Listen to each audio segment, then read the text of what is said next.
نحمده ونصلي على رسوله الكريم اما بعد فاعوذ بالله من الشيطان الرجيم بسم الله الرحمن الرحيم رب اشرح لي صدري ويسر لي امري واحلل عقدة من لساني يفقهوا قولي. سب سے پہلے تو میں میمونہ کو اس خوشی کے مبارک موقع پر دلی مبارکباد پیش کرتی ہوں اور بہت دل کی گہرائیوں سے دعا گو ہوں کہ اللہ تعالیٰ اس رشتے کو دونوں خاندانوں کے لیے، دونوں بچوں کے لیے، آئندہ نسلوں کے لیے بہت ہی مبارک کرے اور یہ بچے اور ان کے بچے اپنے والدین کی آنکھوں کی ٹھنڈک ہوں. آج اس خوشی کے موقع پر چند باتیں میں اچھے ریلیشن شپ کے حوالے سے کروں گی، کیونکہ شادی ایک نئے ریلیشن شپ کا نام ہے جو صرف دو خاندانوں اور دو افراد ہی کے بیچ میں نہیں ہوتی، بلکہ اس میں بہت سارے لوگ، بہت سی فیملیز، بہت سے ریلیٹیوز، دونوں طرف کے جتنے بھی جان پہچان کے لوگ ہوتے ہیں وہ سب ایک نئے ریلیشن شپ میں بندھ رہے ہوتے ہیں. اس دنیا میں انسان کو جہاں اپنا کیریئر بنانا ہوتا ہے، جہاں اس کی کچھ ذمہ داریاں ہوتی ہیں، فرائض ہوتے ہیں، وہاں یہ بھی بہت ضروری ہوتا ہے کہ انسان ایک خوشگوار زندگی بسر کرے، انسان اپنی لائف کو انجوائے کرے. کیونکہ جب انسان اپنی لائف کو انجوائے نہیں کرتا اور لائف یا زندگی ایک بوجھ بن جاتی اور انسان پریشانی لے کر اٹھتا ہے اور پریشانی لے کر سوتا ہے، تو ایسی زندگی ایک طرف کچھ بہت پروڈکٹیو نہیں ہوتی، دوسری طرف یہ کہ انسان کے لیے مسلسل ایک عذاب بن جاتی. اس سے چھٹکارا حاصل کرنا، اس سے نجات حاصل کرنا بہت ضروری ہوتا ہے. اس لیے میں چند ایک باتیں، چند ٹپس دہراؤں گی آپ کے ساتھ کہ جن کی بنا پر ہم آپس میں کسی بھی رشتے میں ہوں، بہن بھائیوں کا رشتہ ہو، شوہر بیوی کا رشتہ ہو، والدین اور اولاد کا رشتہ ہو، یا کوئی بھی اور رشتہ ہو، اس کو انسان بہتر اور خوشگوار بنا سکتا ہے. بندوں کے ساتھ بندوں کے ریلیشن شپ، انسانوں کے ساتھ انسانوں کے تعلقات اس وقت تک خوشگوار نہیں ہو سکتے جب تک بندوں کا ریلیشن شپ اپنے رب کے ساتھ، اپنے خالق، اپنے مالک کے ساتھ درست نہ ہو. کیونکہ اس نے ہمیں پیدا کیا ہے، اسی نے ہمیں رزق دیا، اسی نے ہمارے لیے پیارے پیارے رشتے بنائے، اسی نے زندگی میں بے پناہ ان گنت نعمتیں عطا کی. تو جب تک بندہ اس کا شکر گزار نہیں ہوتا، اس کا حق ادا نہیں کرتا، تو وہ بندوں کا بھی صحیح طور پر نہیں کرتا.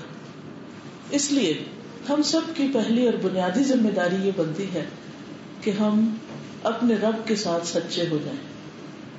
ہم سب دعویٰ کرتے ہیں کہ ہم اس پر ایمان رکھتے ہیں، لیکن ایمان رکھنے کا مطلب یہ ہوتا ہے کہ انسان پھر اپنے رب پر اعتماد بھی کرے، توکل بھی کرے، مشکل میں اسی کو پکارے، خوشی میں اسی کا شکر ادا کرے، اس کی عبادت بھی کرے اور اس کے حکم کے مطابق اس کے بندوں کے حقوق بھی ادا کرے، جن کو عام طور پر ہم حقوق العباد کہتے ہیں. ہم بعض اوقات ایک دوسرے سے بہت محبت بھی کرتے ہوتے ہیں، بعض اوقات ہمارے خونی رشتے ہوتے ہیں، بعض اوقات سسرالی رشتے ہوتے ہیں، لیکن ساری اچھی نیتوں، ارادوں، محبتوں کے باوجود بعض اوقات مشکلات پیش آ جاتی ہیں. اس کی کیا وجہ ہے؟ اس کی ایک وجہ تو یہ ہے کہ انسان ایک زندہ چلتی پھرتی چیز ہے، کوئی اسٹیٹک چیز نہیں، کوئی بت نہیں، کوئی ایک پتھر یا لکڑی سے بنی ہوئی چیز نہیں کہ اس میں کوئی چینج نہ آئے. ان چیزوں میں بھی ٹائم کے گزرنے کے ساتھ ساتھ کچھ نہ کچھ رنگ میں، کچھ شیپ میں تبدیلی آ سکتی ہے، لیکن اصل بات یہ ہے کہ انسان انسان ہے، اس کا دل بھی ہے، دماغ بھی ہے، اس کی اپنی سوچیں بھی ہے، اور ہر انسان ایک انڈیویجول انسان ہے، انڈیویجول بینگ ہے. وہ کسی دوسرے کا ریپلیکا نہیں ہے، وہ ایک انڈیپینڈنٹ آئیڈینٹی ہے. اس لیے ہر انسان کی اپنی کچھ پرائرٹیز ہوتی ہیں، پریفرنسز ہوتی ہیں، ترجیحات ہوتی ہیں، خواہشات ہوتی ہیں، پسند و ناپسند ہوتی ہے. اللہ نے بندے کو حق دیا ہے کہ وہ اپنی سوچ سمجھ کے مطابق جس چیز کو صحیح سمجھتا ہے، جس چیز کو حق کہتا ہے، اس کے مطابق وہ زندگی بسر کر سکے. ہر انسان کا مزاج اللہ تعالیٰ نے مختلف بنایا. مرد اور عورت کا آپس میں اختلاف ہے، دونوں کے اندر بایولوجیکل ڈفرینسز ہیں، پھر اس کے بعد ان کی سوچوں میں، ان کی پرائرٹیز میں فرق ہوتا ہے. بائی نیچر یہ فرق ہوتا ہے، اس کو آپ کوششوں کے باوجود بھی ختم نہیں کر سکتے. مرد مرد ہی ہوتا ہے، عورت عورت ہی ہوتی، چاہے کتنی پڑھ لکھ جائے، پھر بھی وہ عورت ہی. جتنی بھی اسٹرانگ ہو لیکن چھوٹی سی بات پہ رو دینا اس کی فطرت میں ہے. بعض اوقات بلا وجہ رو دینا. مرد کتنا بھی پڑھ لکھ جائے لیکن اس کے اندر کا ایک شوونزم، اس کے اندر کا ایک مرد، اس کے اندر کا ایک جو اس کی ایک انا ہوتی ہے وہ ختم نہیں کی جا سکتی. وہ آپ نے دیکھا ہوگا کہ جاہل سے جاہل، ان پڑھ سے ان پڑھ، بعض اوقات بالکل مینٹلی آدھی سمجھ بوجھ رکھنے والے، ان سب کے اندر بھی وہ چیز ہوتی، کیونکہ اللہ نے دونوں کو اس طرح بنایا ہے. اب اچھے ریلیشن شپ کے لیے ضروری ہے کہ ہر ایک کے مقام کو سمجھا جائے، مرد کو مرد سمجھ کر معاملہ کیا جائے، عورت کو عورت سمجھ کے معاملہ کیا جائے. اسی طرح ہر انسان کو انڈیویجلی ٹریٹ کیا جائے. کچھ چیزیں کامن ہوتی ہیں سب میں، لیکن کچھ چیزیں ہر انسان کے مزاج میں الگ الگ ہوتی ہیں، اس کو آپ ختم نہیں کر سکتے. نبی صلی اللہ علیہ وسلم جب دنیا میں تشریف لائے تو آپ کے ساتھیوں میں سے جو آپ سے بہت شدید محبت کرنے والے تھے، آپ کے قریب ترین تھے، آپ کی ہر بات ماننے والے تھے، لیکن مزاج کے اعتبار سے بالکل مختلف تھے. حضرت ابو بکر رضی اللہ تعالیٰ عنہ کا مزاج بالکل اور طرح، حضرت عمر کا مزاج بالکل مختلف، حضرت علی کا مزاج اور طرح، حضرت عثمان کا مزاج اور طرح، اسی طرح باقی صحابہ. اسلام نے یہ نہیں کیا کہ ان سب کے مزاج کو کرش کرنے کی کوشش کی ہو یا ان کی جو نیچر ہے اس کو بدل دیا. ہاں، اس میں جو اخلاق اور عبادت اور معاملات کی جو خوبیاں تھیں وہ ان کو سکھائی گئی اور ان کے اندر لائی گئی، اور اس کی وجہ سے ان کے اندر کا جو پروڈکٹیو انسان تھا وہ خوب ابھرا اور انہوں نے زندگی کو بہت بہترین طریقے سے گزارا. ہاں، اسلام کے بعد انہیں چند سال بھی جینے کو ملے لیکن دنیا میں وہ بہت کچھ کر گئے. اب آپ دیکھیں کہ نبی صلی اللہ علیہ وسلم کی ٹوٹل 23 سالہ زندگی جو نبوت کی زندگی ہے، اس میں حضرت ابوبکر نے سیکھا، 2 سال اور زندہ رہے، کل 25 سال انہیں اسلام کی حالت میں زندگی بسر کرنے کا موقع ملا. آج ہم میں سے بہت سے لوگ 25 سال اسلام میں گزار چکے ہوں گے لیکن ہم نے وہ کچھ نہیں کیا جو کچھ انہوں نے کیا. اس کی وجہ کیا تھی؟ اس کی وجہ یہی تھی کہ انہوں نے ایک طرف تو اپنے رب کے ساتھ اپنا تعلق درست کیا، دوسری طرف انہوں نے اپنے آپ کو پہچانا، تیسری طرف انہوں نے لوگوں کے مزاج پہچانے اور اس کے مطابق ان سے معاملہ کیا. ہم سب کے لیے بھی یہ بہت ضروری ہے کہ جب ہم کسی کے ساتھ کسی بھی طرح کے ریلیشن شپ میں ہو، چاہے ٹیمپرری ہو، جیسے بعض اوقات آپ کی ایک جگہ پوسٹنگ ہوتی ہے، وہاں کچھ لوگوں کے ساتھ آپ کا ملنا جلنا، ہر روز کی میل ملاقات ہوتی ہے، پھر آپ وہاں سے کہیں اور چلے جاتے ہیں اور وہ ہمیشہ کے لیے بھول جاتے ہیں، ختم ہو جاتے ہیں تعلقات. کبھی آپ کہیں ٹریول اکٹھے کر رہے ہوتے ہیں، کسی جگہ پر اکٹھے بیٹھے ہوتے ہیں، کسی مجلس میں، جیسے آج آپ یہاں پر آئے، تھوڑی دیر کے لیے سب بیٹھیں گے پھر اپنے اپنے گھروں کو چلے جائیں گے. تو اس طرح انسان کا معاملہ انسانوں کے ساتھ چاہے تھوڑی دیر کے لیے ہو، ٹیمپرری ہو یا مستقل طور پر ہو یا فار لائف ہو یا خونی رشتے ہوں، کسی بھی قسم کے ریلیشن شپس ہوں، ان سب میں بہت اہم بات یہ ہے کہ انسان دوسرے کا احترام کرے، دوسرے کو اسپیس دے، دوسرے کے مزاج کو سمجھے، دوسرے کو اپنی مرضی کے تابع کرنے کی کوشش نہ کرے، اس کو اپنے ہاتھ میں لینے یا اسے کنٹرول کرنے کی کوشش نہ کرے. ایسا کبھی ہو نہیں سکتا کیونکہ بائی نیچر اللہ تعالیٰ نے انسان کو آزاد پیدا کیا. تو جب آپ کسی کو کنٹرول کرنے کی کوشش کرتے ہیں اور آپ یہ چاہتے ہیں کہ ہر چیز آپ کی مرضی کے مطابق ہونے لگے تو پھر آپ فرسٹریٹ بھی ہوتے ہیں اور پھر آپ دوسرے کے ساتھ تعلقات اچھے نہیں رکھ سکتے. مثلا ایک ہی گلاس ہوتا ہے اور ایک ہی بوٹل ہوتی ہے، لیکن آپ تجربہ ایکسپیریمنٹ کر کے دیکھ لیجئے، میز پر ایک گلاس اور ایک بوٹل رکھیے اور 3-4 لوگوں کو کہیے کہ آئیے پانی ڈالیے. ہر ایک کے ڈھکن کھولنے کا انداز فرق ہوگا، بوٹل اٹھانے کا فرق ہوگا، ڈالنے کا فرق ہوگا، پینے کا فرق ہوگا. کیوں؟ اس لیے کہ ہر ایک مختلف ہے. اب اگر آپ یہ کہیں کہ جیسے میں پیتی ہوں ایسے ہی دوسرا پیے تو یہ ممکن نہیں ہے، پاسبل نہیں ہے. ہر ایک الگ ہے. تو ایز لانگ ایز وہ کسی کو تکلیف نہیں دے رہا تو اس کو آپ ہو بہو اپنا ریپلیکا بنانے کی کوشش نہ کریں. ہسبینڈ وائف کے درمیان میں بھی ایک دوسرے کے مزاج کو سمجھ کر اس کو قبول کرنا، اس اختلاف کو جو اللہ نے نیچر میں رکھ دیا، اس اختلاف کو جو رنگوں میں رکھ دیا، اس اختلاف کو جو زبان میں رکھ دیا، اس اختلاف کو جو خاندانوں میں اور نسلوں میں رکھ دیا، اس اختلاف کو ایکسپٹ کریں. لینگویج کا اختلاف ہوتا ہے، کبھی اردو انگریزی کا فرق ہوتا ہے، کبھی پنجابی کے مختلف ڈائلیکٹ ہوتے ہیں، اس میں ایک دوسرے کا مذاق اڑانے کی ضرورت نہیں ہے. ہر ایک کا اپنا ایک طریقہ ہے، اس کو اس طریقے کے مطابق قبول کرے. جو شخص دوسروں کو قبول کر لیتا ہے ایز اٹ از کی بنیاد پر، جیسے ہیں ویسے ہی قبول کر لے، تو پھر انسان کے لیے معاملہ کرنا آسان ہو جاتا ہے. ورنہ جب انسان یہ دیکھتا ہے کہ یہ فلاں شخص ایسا کیوں نہیں کر رہا جیسا میں چاہتا ہوں. مثلا ہم دیکھتے ہیں کہ ہمارا ہر بچہ مختلف ہوتا ہے. جو ماں یہ کمپیرزن کرتی رہتی ہے کہ یہ چھوٹا بچہ یہ نمبر 2 جو ہے یہ بھی نمبر 1 کی طرح بہیو کرے، تو یہ نہیں ہو سکتا، کیونکہ جب وہ دنیا میں آیا تھا حالات اور تھے، اب یہ آیا حالات اور ہیں. حتیٰ کہ اگر گیپ کے ساتھ بچے پیدا ہوں تو آپ دیکھیں گے کہ بڑے اور سب سے چھوٹے میں بازو کا زمین آسمان کا فرق ہو جاتا ہے. ایک ہی ماں باپ کی اولاد ہے، فرق ہو جاتا ہے. اب آپ یہ کہیں کہ میرا بڑا بچہ ایسا نہیں کرتا تھا، یہ پتہ نہیں کیوں کرتا ہے، وہ تو بہت تیز تھا، یہ بڑا سلو ہے، وہ ایسا کرتا ہے، یہ ایسا کرتا ہے ہر وقت. یا پھر بہن بھائیوں میں آپ کمپیریزن کرتے رہے، میری یہ بہن تو ایسی ہے اور وہ بہن ایسی ہے، میری یہ نند ایسی ہے وہ نند ایسی ہے، فلاں کی ساس تو ایسی نہیں ہے، میری ساس ایسی کیوں ہے، فلاں کے شوہر تو بہت ہی اچھے ہیں اور میرے شوہر تو دنیا کے سب سے نکمے انسان ہیں. اگر اس طرح کی چیزیں انسان سوچتا رہے تو کبھی خوش نہیں رہ سکتا. بھائی وہ ہے، آپ ہیں، وہ ان کا گھر ہے، یہ آپ کا گھر ہے. آپ یہ تو کمپیئر کر رہے ہیں کہ وہاں کیا خوبی اور یہاں کیا خامی ہے، یہ بھی تو دیکھیں کہ وہاں کیا خامی اور یہاں کیا خوبی. تو جو انسان اپنے سے چھوٹے کو دیکھتا ہے، اپنے سے کم کو دیکھتا ہے مال میں یا راحتوں میں یا نعمتوں میں، تو اس کی زندگی بڑی خوشگوار گزرتی ہے. لیکن جب انسان اپنے سے بڑے کو دیکھنے لگ جاتا ہے اور صرف یہ دیکھتا ہے کہ اس کے پاس کیا اور میرے پاس کیا نہیں ہے، تو پھر کیا صورت پیش آتی ہے کہ انسان صرف فرسٹریشن میں زندگی بسر کرتا ہے، صرف غم اور غصے اور تکلیف اور پریشانی میں. اینڈ آف دا ڈے ہاتھ میں کچھ بھی نہیں آتا، حاصل کچھ بھی نہیں ہوتا، کیونکہ لوگوں نے تو نہیں بدلنا. ایک وقت ہوتا ہے کہ انسان کہتا ہے کہ ساری دنیا کو بدل ڈالے، لیکن پھر ایک وقت آتا ہے کہ انسان کہتا ہے چلو میں اپنے آپ کو ہی بدلوں. اور تو کوئی نہ بچے بات مانتے، نہ بیوی بات مانتی، نہ فلاں مانتا، نہ فلاں، چلو میں اپنے آپ کو ٹھیک کر لیتا ہوں. تو ہر ایک کے ساتھ اگر ہم ایز این انڈیویجول اس کی حیثیت کے مطابق معاملہ کریں گے تو انشاءاللہ زندگی اچھی گزرے گی. مثلا نبی صلی اللہ علیہ وسلم کے پاس پڑھے لکھے لوگ بھی آتے تھے، ان پڑھ بھی آتے تھے، بدو بھی آتے تھے، دیہاتوں سے بھی آتے تھے، اور انتہائی ذہین اور سمجھدار اور قابل لوگ بھی آپ کے آس پاس ہوتے تھے.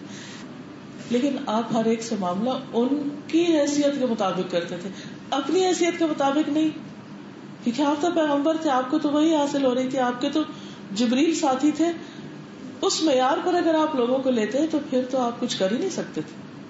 کہیں دشمن کھڑے ہیں، کہیں منافق ہیں، کہیں سچے مخلص دوست ہیں، کہیں جان نثار کرنے والے ہیں، کہیں محبتیں نچاور کرنے والے ہیں، اور کہیں جان کے دشمن بنے ہوئے ہیں. تو یہ ہر جگہ ہوتا ہے، انسان کو مختلف لوگوں سے واسطہ پیش آتا ہے. کوئی آپ سے انتہائی محبت کرتا ہے اور کوئی آپ سے انتہائی نفرت کرتا ہے. کوئی آپ کے لیے بہت سی قربانیاں کرتا ہے اور کوئی ہر وقت آپ کو لوٹنے پہ تیار رہتا ہے. کوئی آپ کو دے رہا ہوتا ہے، کوئی آپ سے صرف لے ہی رہا ہوتا ہے. تو زندگی میں اللہ تعالیٰ نے یہ چیزیں رکھی ہیں اور یہ ہوں گی. اس لیے اچھے ریلیشن شپ کے لیے بہت اہم ہے کہ لوگوں سے ان کی حیثیت کے مطابق معاملہ کرے، نہ کہ اپنی حیثیت یا اپنے کیلیبر یا اپنے اسٹینڈرڈ کے مطابق. پھر اسی طرح یہ ہے کہ اچھے ریلیشن شپ کے لیے جب کسی کی طرف سے کوئی اچھائی ہمیں پہنچے تو اس کو اپریشیٹ کریں، شکر گزار بنے، اور اگر کوئی تکلیف پہنچے تو صبر کریں. بہت دفعہ ایسا ہوتا ہے کہ ہمارے ماں باپ ہم پر احسان کرتے ہیں، ہمارے بہن بھائی کرتے ہیں، کوئی اور کرتا ہے، ہم فار گرانٹیڈ لیتے ہیں، ہم کہتے ہیں اس کا تو فرض بنتا تھا. بعض بچے یہ کہتے ہیں ہم نے تو لکھا تھا آپ ہمیں پیدا کریں، آپ نے کر دیا تو بس ٹھیک ہے، اب ہمارا کیا قصور، اب آپ ہم سے چاہتے ہیں ہم ہر چیز آپ ہی کی خوشی کی کریں اور آپ ہی کی مرضی کی، یہ ہم نہیں کر سکتے. ویسے کہ اپنی اولاد ایسی باتیں کر رہی ہوتی. تو بات یہ ہے کہ چاہے ماں باپ ہو، چاہے دوست ہو، کوئی بھی ہو، اپنے برابر ہو، اپنے سے اوپر والا ہو، اپنے سے نیچے والا، کوئی ہم پر کسی قسم کا کوئی بھی احسان کرے تو اس پر شکریہ ادا کرنا نہ بھولیں. جزاک اللہ کہنا، دعا دینا، تھینک یو بولنا، کوئی بھی جو آپ کے کلچر میں یا آپ کے طریقوں یا رسم و رواج کے مطابق ہے. تو جو شخص اپریشیٹ کرنا جانتا ہے وہ اس کی اپریسیشن خود اس پہ پلٹتی ہے، واپس اسی کو اس کی خوشی ملتی. اور جو شخص صرف شکوے اور شکایتیں کرنا جانتا ہے تو اس کی کڑواہٹ بھی اسی کو ملتی، اسی کو چکھنا پڑتا ہے. الفاظ کو اگر آپ فوڈ سے تشبیہ دیں تو اچھی فوڈ آپ کے منہ میں ہوتی ہے تو کیسا ہوتا ہے زبان پہ ٹیسٹ، مزہ آتا ہے. اور کڑوی ہوتی ہے تو آپ کی زبان پہ کڑواہٹ آپ ہی کیوں آتی ہے. اچھے الفاظ آپ بولتے ہیں تو مزہ آپ ہی کو آتا ہے، اور برے الفاظ آپ بولتے ہیں تو تکلیف آپ ہی کو ہوتی ہے. کیونکہ آپ کی زبان چکھ رہی ہوتی ہے ذائقے کو، اور آپ کے کان سن رہے ہوتے ہیں، اور آپ کا منہ بول رہا ہوتا ہے، اور آپ اس کیفیت سے گزر رہے ہوتے ہیں. وہ دوسروں کے لیے بعض اوقات تکلیف دہ ہوتی ہے، لیکن اس سے پہلے اپنے لیے ہو چکی ہوتی. تو اس لیے اپریشیٹ کرنا نہ بھولیں. شادی کے بعد بھی لڑکی ہو یا لڑکا، دونوں ایک دوسرے کو چھوٹی چھوٹی چیزوں پر اپریشیٹ کریں، ایک دوسرے کے ساتھ شفقت کا معاملہ کریں. اللہ تعالیٰ نے اس رشتے میں، یعنی شادی کے رشتے میں، بڑی محبت بھی ڈالی ہے، اور ایک دوسرے کے لیے رحمت، کیئر اور لو، یہ ساری چیزیں اللہ کی قدرت کی نشانیوں میں سے کہ کس طرح دو اجنبی لوگ جو ساری زندگی الگ الگ گزارے ہوتے ہیں، پھر ان کے درمیان اتنی زیادہ محبت اور ایک ریلیشن شپ اچھے پیدا ہو جاتے ہیں، اور بعض اوقات اس کے بالکل اپوزٹ ہو جاتے ہیں. اور اس میں اللہ تعالیٰ نے تو رکھی ہے وہ محبت، لیکن بندے اپنے گناہوں، اپنی غلطیوں، اپنی کوتاہیوں کی وجہ سے اس پیار کو نفرت میں بدل دیتے ہیں. پھر آپ دیکھیے کہ اچھے ریلیشن شپ میں محبت کا اظہار کرنا، افیکشن شو کرنا، یہ بھی بڑا ضروری ہوتا ہے. بعض اوقات ہم کہتے ہیں دوسرا ہمارے دل کی بات خود ہی بوجھ لے. ہمارے دل میں ہے نا محبت، اس کو پتا ہونا چاہیے، اس کو کیوں نہیں پتا چلتا؟ نہیں، بعض اوقات چلتا بھی ہے، لیکن آپ کو زبان سے ہی بولنا چاہیے. بعض اوقات دوسرے کو آپ سے کچھ نہیں چاہیے ہوتا، صرف پیار کے دو بول چاہیے ہوتے ہیں، لیکن ہم اس میں اگر بخل کر لیں تو پھر دوسرے کی طرف سے کیا توقع رکھیں، وہ کیا کرے ہمارے ساتھ. تو ہسبینڈ وائف کے بیچ میں بھی محبت کے الفاظ کا ایکسچینج ہونا بہت ضروری ہوتا ہے. اپریسیشن، افیکشن، اور اسی طرح ایک دوسرے کے لیے تھینک فل ہونا. لیکن زندگی صرف محبت کا نام نہیں، صرف ایک دوسرے کے ساتھ احسان کا نہیں، اس میں تکلیف دہ چیزیں بھی آ جاتی ہیں. جیسے دن کے بعد رات آ جاتی ہے، ویری نیچرل، یہ تو ہوگا. اب کیا کرے؟ ایسی صورت میں انسان صبر سے، عفو درگزر سے، معاف کرنے سے کام لے. قرآن پاک میں اللہ تعالیٰ فرماتے ہیں الا تحبون ان یغفر اللہ لکم، کیا تم نہیں پسند کرتے کہ اللہ تعالیٰ تم سے تمہارے گناہ معاف کر دے، تمہیں بخش دے، تمہاری غلطیوں سے درگزر کرے. تو اگر ہم چاہتے ہیں کہ ہم دن میں کئی خطائیں کرتے ہیں، ہمیں معاف کر دیا جائے، تو ہمیں دوسروں کو بھی معاف کرتے رہنا چاہیے. قرآن پاک میں اللہ تعالیٰ فرماتے ہیں وَإِن تَعْفُوا وَتَصْفَحُوا وَتَغْفِرُوا فَإِنَّ اللَّهَ غَفُورٌ رَحِيمٌ، اگر تم معاف کر دو، درگزر کرو اور بخش دو تو اللہ تعالیٰ بھی بہت بخشش فرمانے والا ہے. پھر اسی طرح یہ ہے کہ بہت دفعہ ریلیشن شپ میں جو خرابی آتی ہے وہ نیگلیجنس سے آتی، سخت الفاظ سے آتی، یا پھر دوسروں کے معاملات میں دخل اندازی سے آتی. شادی کے بعد ماں باپ جب اپنی بیٹی کو رخصت کر دیتے ہیں تو پھر انہیں ٹائم دینا چاہیے کہ لڑکا اور لڑکی آپس میں ایک دوسرے کے ساتھ انڈرسٹینڈنگ پیدا کر لیں. بعض اوقات بچے بہت ارلی سٹیج میں، چونکہ ماں باپ سے ساری زندگی محبت اور اچھے اچھے مشورے ملے ہوتے ہیں، تو وہ پھر چھوٹی موٹی مشکل میں بھی ماں باپ کی طرف رجوع کرتے ہیں اور ان سے مشورہ لینا چاہتے ہیں. ماں باپ ہر رشتے میں بیلنسڈ ویو بعض اوقات رکھتے ہیں، لیکن اولاد کے معاملے میں بہت مشکل سے ان بائسڈ ہوتے ہیں، ہمیشہ باعث ہو جاتے ہیں، کیونکہ اپنے بچوں سے محبت ہوتی ہے، ان کی غلطی نظر نہیں آتی. تو وہاں پر پھر بعض اوقات ہم پیار میں یا محبت میں جو اچھا مشورہ دے رہے ہوتے ہیں وہ الٹ دے رہے ہوتے ہیں، وہ نہیں چاہیے ہوتا ان کو اس وقت جو ہم دے رہے ہوتے ہیں. اس وقت ان کو بعض اوقات ڈسپلن کرنا بھی، یا صبر سکھانا بھی، یا معاف کرنا، یا اور اس طرح کی اچھی نصیحتیں کرنا بھی ضروری ہوتا ہے. اس لیے شادی کے بعد میاں بیوی کے معاملات میں مداخلت کم سے کم کرنی چاہیے، الا یہ کہ وہ خود کہیں کہ ہم دونوں کو اکٹھے سمجھائیں کچھ، یا بتائیں، یا اپنا پرابلم اکٹھے لے کر آئیں. الگ الگ ٹریٹ نہ کریں، اور یہ دونوں کے لیے، لڑکی والوں کے لیے بھی اور لڑکے والوں کے لیے بھی. کیونکہ بعض اوقات ہم سمجھتے ہیں ہم لڑکے والے ہیں تو ہمارا حق ہے کہ ہم دوسرے کے معاملے میں، بچے کے معاملے میں مداخلت کریں. نہیں، ان کو بڑا ہونے دیں، ان کو میچور ہونے دیں. وہ لڑیں گے بھی، وہ آپس میں پھر ٹھیک بھی ہو جائیں گے. بعض اوقات بچے لڑ کے ماں باپ کو بتا دیتے ہیں، ماں باپ پریشان ہو جاتے ہیں، اور وہ آپس میں پھر ٹھیک ہو جاتے ہیں. وہ رو رہے ہوتے ہیں اور وہ ہنس رہے ہوتے ہیں. تو یہ بڑی ذاتی ہوتی ہے، اس لیے بہت ضروری ہے کہ ان کو تھوڑا ان کے حال پر بھی چھوڑ دیں. اور آگے چونکہ انہوں نے اکٹھے زندگی گزارنی ہے، زندگی تو ہر روز نئے نئے ڈیسیژن لینے کا نام ہوتی ہے. اگر ہم نے ان کو خود ڈیسیژن لینا نہیں سکھایا تو پھر ہمارے لیے بہت ذمہ داریاں بڑھتی بھی جائیں گی اور مشکلات ہوتی جائیں گی. بہت سے گھر جو ٹوٹتے ہیں، بہت سے ریلیشن شپ جو خراب ہوتے ہیں، بہت سے گھر جو ٹوٹتے ہیں، اگر آپ غور کریں تو اس میں دراصل دوسروں کے معاملات میں دخل اندازی ہوتی. اچھا، یہ ہوتی کیسے؟ چھوٹی چھوٹی باتیں ایک دوسرے سے پوچھی جاتی. اچھا کیا کھایا تھا، کیا پکایا تھا، کس ریسٹورینٹ میں گئے تھے، کھانا کیسا تھا، کیا آرڈر کیا تھا وغیرہ وغیرہ. اچھا پھر ہم کمپیئر کرنے لگتے او ہماری شادی ہوئی تھی تو ہم نے تو اتنا اچھا وہ فلاں کام کیا تو ہے ہمارے بچے بےچارے ان کو تو وہ سب ملا ہی نہیں جو ہمیں ملا تھا. تو ہم پھر سمجھتے کہ شاید وہ محروم ہو گئے, حالانکہ ان کی زندگی میں اور کوئی ایسی چیزیں آئیں گی جو ہماری زندگی میں نہیں تھی. یا پھر شادی کے بعد جب بچوں کی شادی کا وقت آتا ہے تو اس وقت تک ماں باپ اسٹیبل ہو چکے ہوتے ہیں, تبھی وہ اس وقت شادی کرتے ہیں نا کہ اب ہم شادی کرنے کے قابل ہو گئے. اچھا اب کیا ہوتا ہے کہ بچے بعض اوقات یہ دیکھتے رہتے ہیں کہ ہمارے ماں باپ کیسے رہتے ہیں یا ان کا کیا اسٹیٹس ہے, اور لڑکی کو ایک دم اتنے اونچے اسٹیٹس سے ذرا نیچے آنا پڑتا ہے کیونکہ لڑکا کی ابھی نئی نئی جاب لگی ہے تو وہ سب کچھ افورڈ نہیں کر سکتا, نہ اس کی وہ گاڑی ہے, نہ اس کا وہ گھر ہے, نہ اس کے لیے وہ سب کچھ افورڈ کر سکتا ہے. تو بعض اوقات خواتین پھر بہت جلدی پریشان ہونے لگتی ہیں اور کہتی ہیں کہ شاید ہماری قسمت پھوٹ گئی ہے اور ہمارا حال خراب ہو گیا ہے. ایسے میں تھوڑا سا صبر کرنا چاہیے, اپنے آپ کو اپنے ماں باپ کے اس وقت سے کمپیئر نہیں کرنا چاہیے, ان کے اس ایج سے کمپیئر کرنا چاہیے وہ وہاں رہتے تھے. اور آپ یقین کیجئے کہ ہمارے بچے ہم سے بہتر حالت میں, کیونکہ اوور آل الحمدللہ اوور آل دنیا میں آپ دیکھیے کہ ہم ہر وقت پاکستان کو بھی برا بھلا کہتے رہتے ہیں, یا یہ نہیں ہے وہ نہیں, لیکن ہم سوچیں کہ جب ہماری شادیاں ہوئی تھی یا ہمارے اور تھوڑا سا پیچھے, تو اس وقت یہ سب کچھ نہیں تھا جو اس وقت ہم اپنے بچوں کے لیے کر رہے ہیں. تو کیا وجہ ہے کہ ہم نے پھر بھی ایک مطمئن زندگی بسر کی, اور آج بچوں کے اندر بے صبری, کیونکہ ہم نے اتنے پیمپرنگ کر دی ان کی, اتنا لاڈ پیار دے دیا ہے کہ وہ کسی چھوٹی چیز پہ کمپرومائز کرنے کو بعض اوقات تیار ہی نہیں ہوتے. پھر اسی طرح بعض اوقات یہ ہوتا ہے کہ دوسروں کو ایکسپٹ کرنا ہوتا ہے, اور یہ بھی دونوں طرف سے ہوتا ہے. ایکسپٹ کس سینس میں؟ اس سینس میں ایکسپٹ کرنا ہوتا ہے کہ دوسرے کے پاس ہم سے بہتر کیا ہے یا ہم سے کم کیا ہے. کچھ چیزیں ہم چاہتے ہیں کہ دوسروں کے پاس ہو لیکن ان کے پاس ہوتی نہیں, کچھ چیزیں ہم چاہتے ہیں کہ ان کے اندر نہ ہو اور وہ ہوتی ہیں.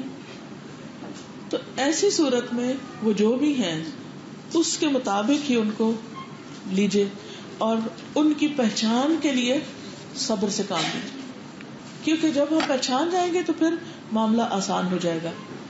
اس کے ساتھ ساتھ دوسروں کو اکنالج کرنا, دوسروں کو امپورٹینس دینا, دوسروں کی شناخت کرانا ضروری ہوتا ہے. ایسا بعض اوقات یہ ہوتا ہے کہ لڑکی کی شادی ہو کر آتی ہے اور لڑکے والے جو ہیں وہ اپنے خاندان میں اپنی دلہن کو انٹروڈیوس کرنے کے لیے مطلب پارٹیوں میں, شادیوں میں, مختلف گیدرنگ میں لے جا رہے ہوتے ہیں. وہاں لڑکی کے بعض اوقات جانے والا کوئی بھی نہیں ہوتا, اس سے بہت بور جگہ ہوتی ہے. اب وہ دیکھتی سارے ہنس رہے ہیں, باتیں کر رہے ہیں, میرے انٹرسٹ کی یہاں کوئی بات نہیں, میری یہاں کوئی دوست نہیں, میرے جاننے والا کوئی نہیں.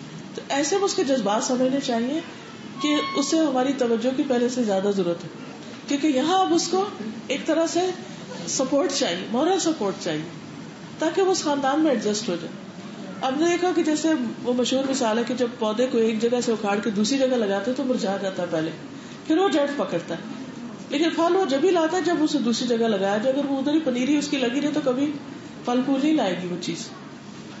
تو ایک عورت کے پھلنے پھولنے کے لیے ایک دوسرے گھر کی ضرورت ہے, اس کو اس کی زندگی میں ایک بہت میجر چینج آتا ہے, اور اس میں اس کو مشکلات بھی بہت ساری ہوتی ہیں, اور یہ انڈرسٹوڈ ہیں. اور اوور آل بھی دیکھا جائے تو اللہ تعالیٰ نے انسان کو مشقت میں پیدا کیا. زندگی کا وہ ایک آئیڈیلسٹک وہ جو اپروچ ہے نا, ایک ہمارا مائنڈ سیٹ بن گیا ہے کہ زندگی ایسے ہونی چاہیے, گھر ایسا ہونا چاہیے, شوہر ایسا ہونا چاہیے, گاڑی ایسی ہونی چاہیے, فلاں چیز ایسی فلاں. تو جب ہم اس خیالی دنیا میں رہ رہے ہوتے ہیں تو جب حقیقت میں کچھ بھی اس کے خلاف ہوتا تو ہم فرسٹریٹ ہوتے ہیں, پریشان ہوتے ہیں. تو ایسے میں ریالٹی کو ایکسپٹ کرنا اور اسے قبول کرنا اور اس کے ساتھ نباہ کرنا اور اس چیز کو بہت بڑا ایشو نہ بنانا یہ بہت ضروری ہوتا ہے.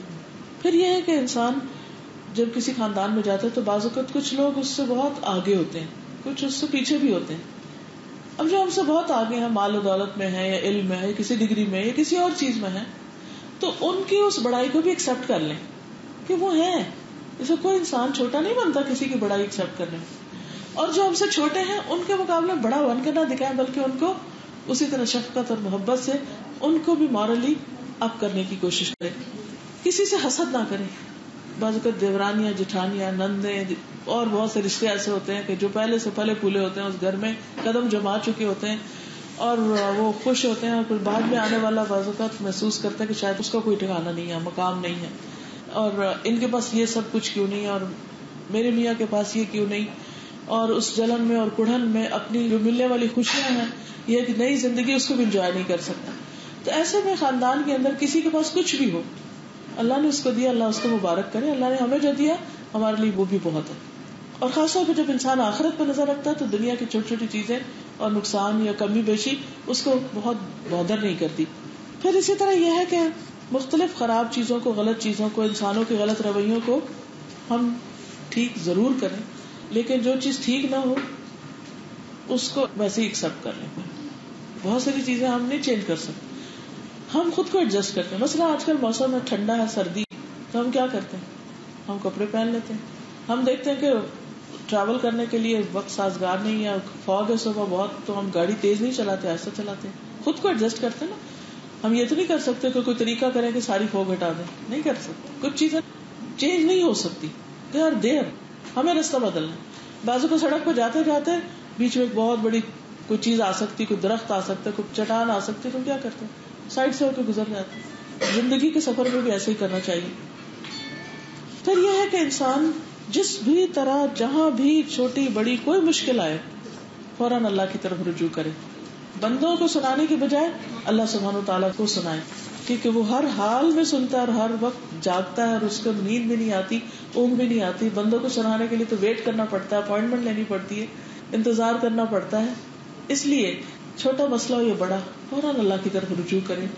بعض اوقات انسان کچھ حل نہیں کر سکتے ہوتے، اللہ سے دعائیں کریں، ذکر اذکار کریں. قرآن مجید میں آتا ہے وَاسْتَعِينُوا بِالصَّبْرِ وَالصَّلَاةِ، صبر اور نماز سے مدد لو.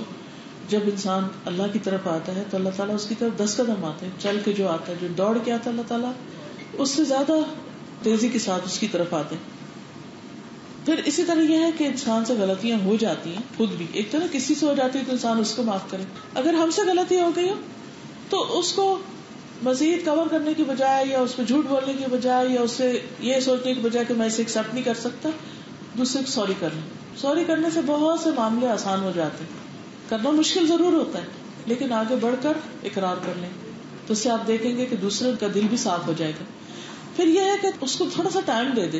بعض اوقات دوسرا شخص اپنے کسی ایشو میں پریشان ہوتا ہے، مثلا ہسبینڈ ہے، معلوم نہیں اس کی جاب پر، اس کے کام میں کیسی کیسی اس کو ٹینشن ہے، ادھر سے ٹیکس کے حساب ہے، ادھر سے کچھ اور مسئلے ہیں، ادھر سے ویجز دینے والی. اب وہ اتنی ٹینشن لے کے گھر آیا اور گھر میں کیا چاہتا ہے کہ اس کی بیوی اس کو اچھی طرح ویلکم کرے. اور بیوی کیا چاہتی ہے کہ میں سارے دن سے تھکی ہوئی، مجھے اچھی طرح اسمائلنگ پرسنالٹی چاہیے.